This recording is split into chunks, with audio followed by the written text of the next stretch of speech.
Good evening, ladies and gentlemen, and welcome to Backstage with Fred Cooper. This is about mid-season 1991, and I am very pleased tonight to have a great, in my era, and hopefully he'll be a great tonight, Mr. Buddy Geco. Hello, Fred. How are you? I'm fine. I'm leaving right now. Now you're going to be super. We're having so much fun here, honest to goodness.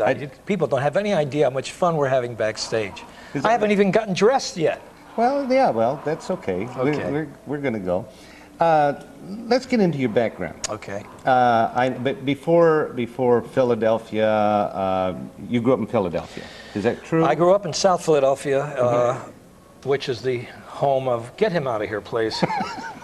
I grew up in South Philadelphia, which is really something very unusual, Fred, because of the area that I was born in, the neighborhood that I was born.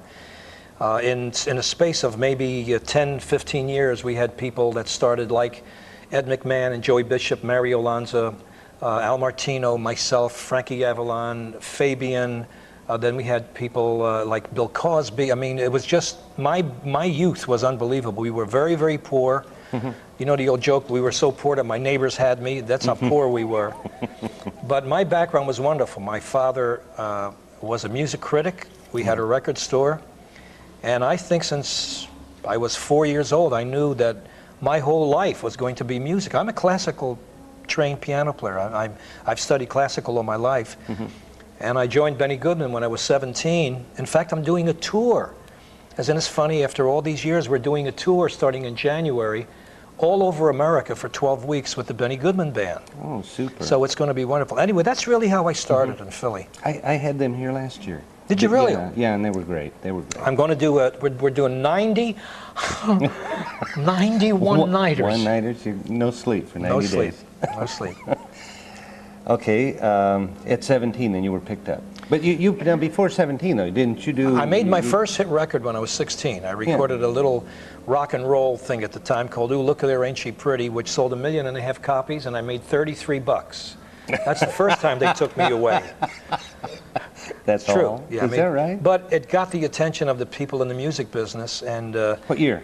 1949. And Benny Goodman hired me, and my career really took off from there. Yeah, at 16 and 50, you're about the same age I am. You look better than me, though. No, I don't. Well, you're easy to work with, man. Thank you. No, you look super, really. Thank you. I remember you, of course, in high school. Sure. You were really coming on at that time.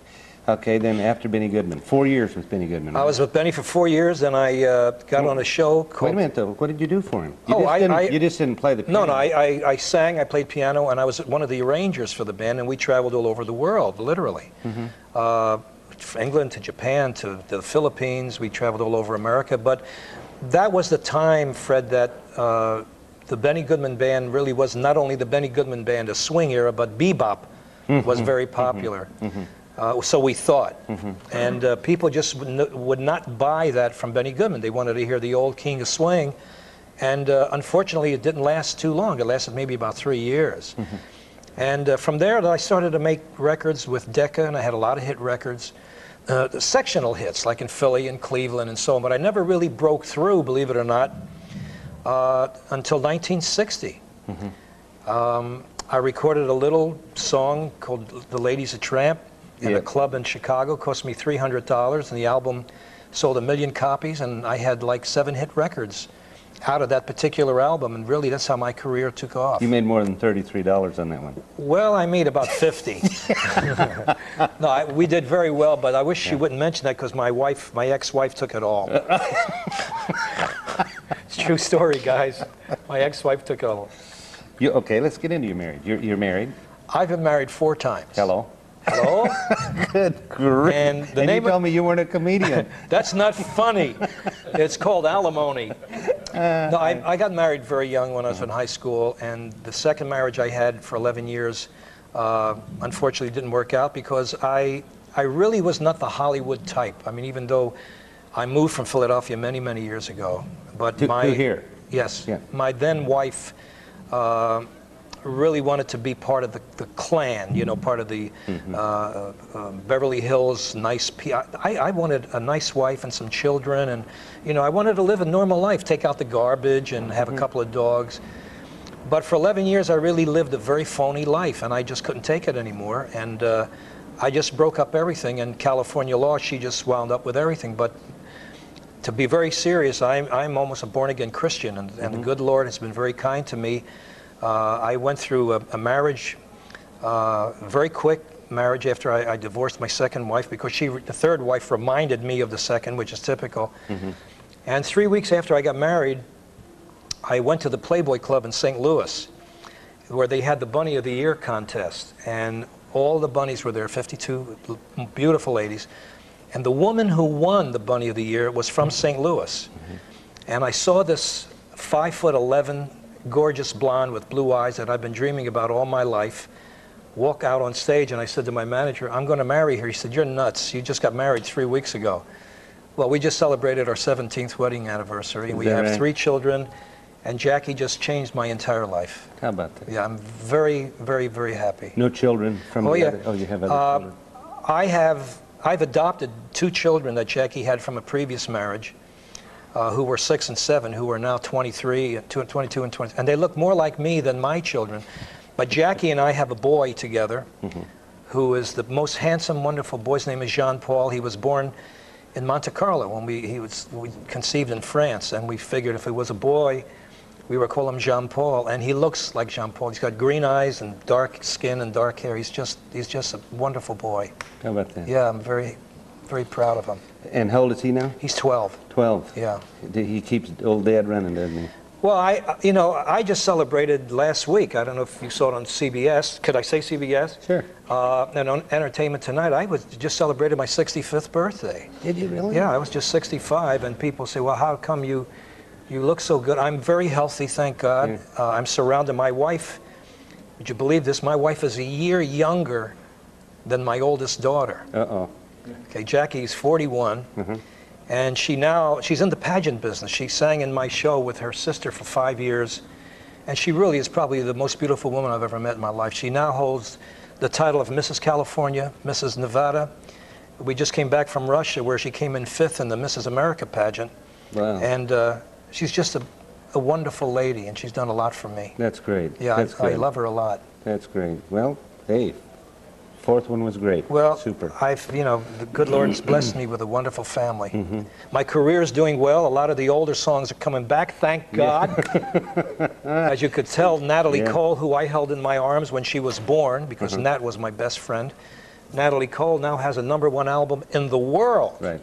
With all the stuff that all of us know. In fact, 5 or 6 of the songs that I do in my show, Nat gave to me during the years, which were very big hits for me. So I'm doing a whole Nat Cole medley, and the music business is healthy again. That's great. Yeah. That's great. It's nice. Well, I tell you, I'm serious when I tell you that in high school, San Diego, I grew up in San Diego, and we remember you very well. In fact, I've talked to a couple of, I still say kids, people that I went to high school with. You can say kids, that's okay. I know, but I said, I'm going to have Buddy Geco, and they said, golly, can we come up? I said, you bet. Fred, it's funny that the music business since, I would say the past 7 or 8 years, has really turned around. I mean, you know, the rock and roll is there, and rap is there, and whatever else going on, but good music will always, always be there. And now what's happening is that the kids have discovered me and Mel Torme and Sarah Vaughan and Tony Bennett and Vic Damone, and it's created a whole new life for me. This is like my 3rd time up to bat. And it's very rewarding that I get up in the morning and my records are selling again and I'm recording again. So what do you got coming out? I just did my 61st album. Did you? It's a jazz album that I used for the people who like jazz. I've used giant players like Grover Washington and Buddy DeFranco, Terry Gibbs, Toots Thielman, Jack Sheldon. These are names that maybe some of the people may not know, but they're giants in the music business. And it was Jackie's idea for me to go in and do a jazz album, because I'm really a jazz piano player. I never considered myself a vocalist. I'm a player. And it turned out really well.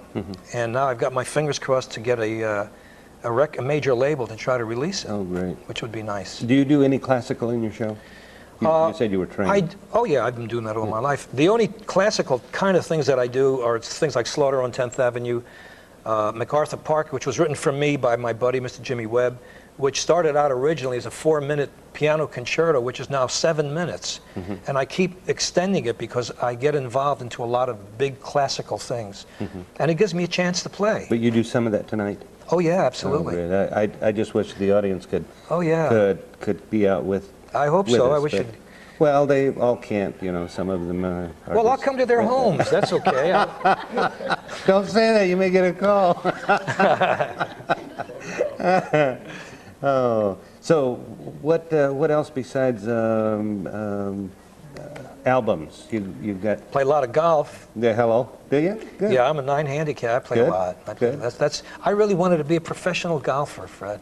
You probably could have been. My best friends are the seniors, of course, and I play a lot of tournament golf. I played a big tournament yesterday in Los Angeles. But I'm busy with my career. I'm busy with my family.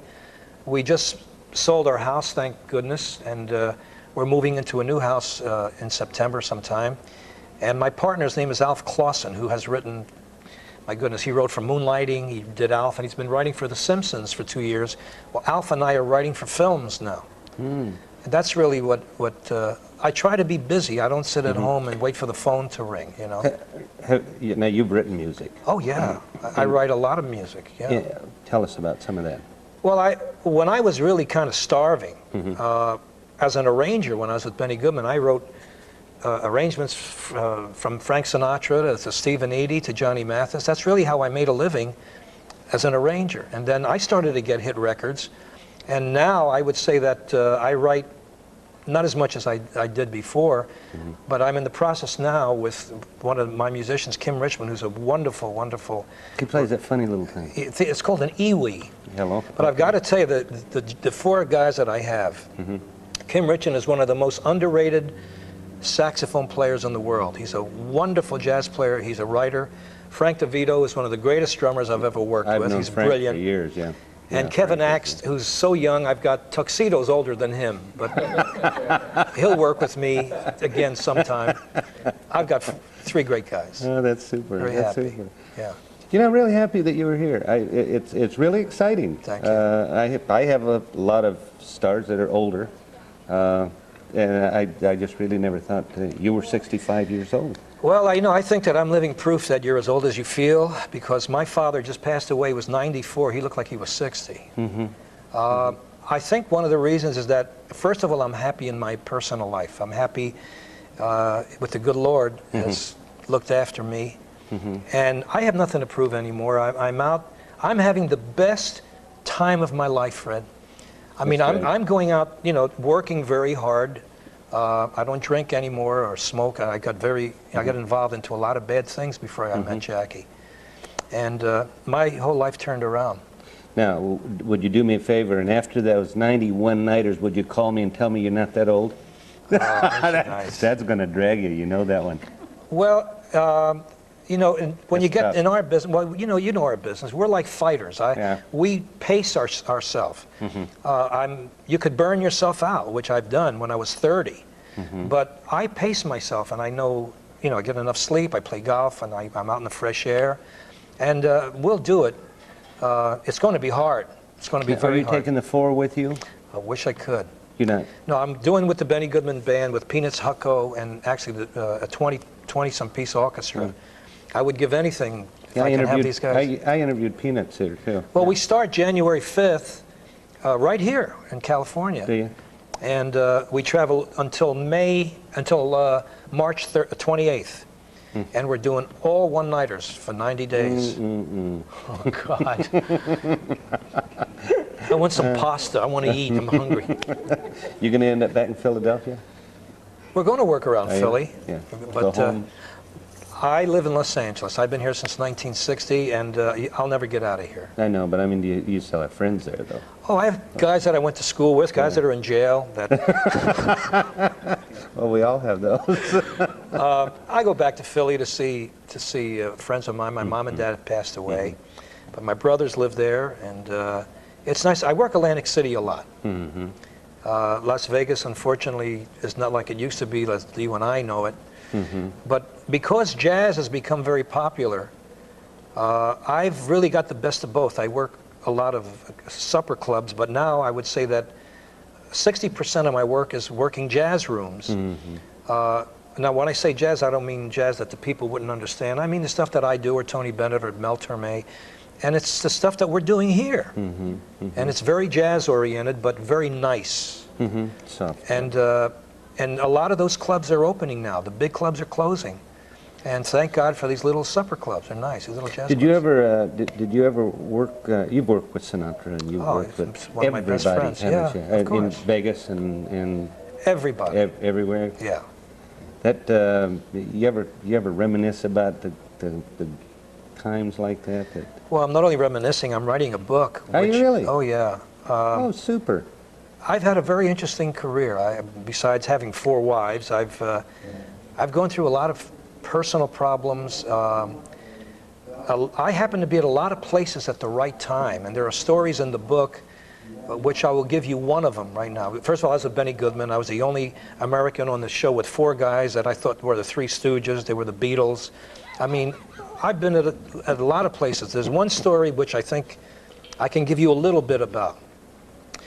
When I was with Benny Goodman, we needed a girl singer, and we auditioned some girl singers, and this one girl came up to me and she said, I want to sing How Deep is the Ocean, because I was a piano player. And she started to sing, and beautiful girl, and Benny Goodman said, look, you're very pretty, but you better find another line of work. This is 1950, okay? Now, next scene, it's 1962, August 2nd. The reason I remember, because my birthday's in August. I'm headlining the Cal Neva for Sinatra up at the lake, and this girl comes up, and right now, her name's changed. Her name is Marilyn Monroe. And Marilyn and I were very dear friends. And everybody knows the story about Marilyn Monroe except the last 3 days of her life. I have the last pictures ever taken of Marilyn alive. She was up at Lake Tahoe visiting Sinatra and a whole bunch of other people, and my manager took 5 pictures. And the reason these pictures have never surfaced is that there are people in these pictures who I could not do this before. They're passed away now. Now I can bring these things to light. And the end of the story, I can't really tell you what it is, but it'll just blow your mind. It's going to be in your book, though. It's the biggest selling point of the book are the last 3 days of Marilyn's life. And these last pictures, and I've had them since 1962. Okay, now, if some of the folks want your records, usually we allow them to come back and next time. Can I tell you what happened? No, can I tell you what happened? Sure. I usually travel with a lot of records. I told you earlier that we moved, and all my stuff is in storage. And I went to the storage place this afternoon to try to dig into, to try to get a lot of albums that I have, which I usually sell. And literally, Fred, there were 200 boxes. And I had no idea where they were. So I said to Jackie, no, I can't do this. It's too hot. Promise me next time. And Brent, will you book the album, do you think, within a year? I don't know. I hope it will. Yeah. But I definitely will have albums next time, guys. Just come in and, yeah, I will sell them. Oh, that would be great. Hey, it's really super. Do you want to tell the audience anything else? Well, come to see the show. And one of the nice things is that the fact that the people here are very lucky to have stars come here to perform, because the nightclub business is hurting, concert business is hurting, and for you people to buy us I mean stars or whatever you want to, which I think is a terrible word, but name performers, they're very lucky. And they should support this and come out and enjoy themselves and have a good time. And just don't confuse me with Jose Greco. I'm not the dancer, okay? Somebody asked me today, does he sing in Spanish? And I said, no. I said, you're thinking of the dancer. No, I did a show the other day in Florida, some of the old-time shows, which all the stars do that. And I heard a wonderful old lady kind of nudge her husband after 20 minutes and said, Roy, when's he going to dance? And I got very ill. That's good. That's good. Well, it's been my pleasure tonight with this. You're a great audience, Roy. Well, you're super. Usually, people don't make me laugh too much, but you're good. I've really enjoyed this. Thank you. Am I getting paid? Not yet. Oh, I see. I got a great joke. No, I can't tell jokes. I don't tell jokes. After we get off, I'll tell you a great Okay. joke. You can tell it. I'll cut it out. No, They may not I either. can't. No, please, please. Anyway, it's been a great pleasure meeting you. Number Thank one, you. it's going to be more of a pleasure listening to you. We're going to have fun. And I know we will. I know this is just one of my highlights, and I appreciate it. Thanks, Fred. Thank you very much, ladies and Thank you. gentlemen. Come and see us. And yes, come if you get a chance. Well, of course, this will show afterwards, so Well, come anyway. That's okay. yeah. Thank you, everybody. Bye-bye. See you next time. Good See you night. next year.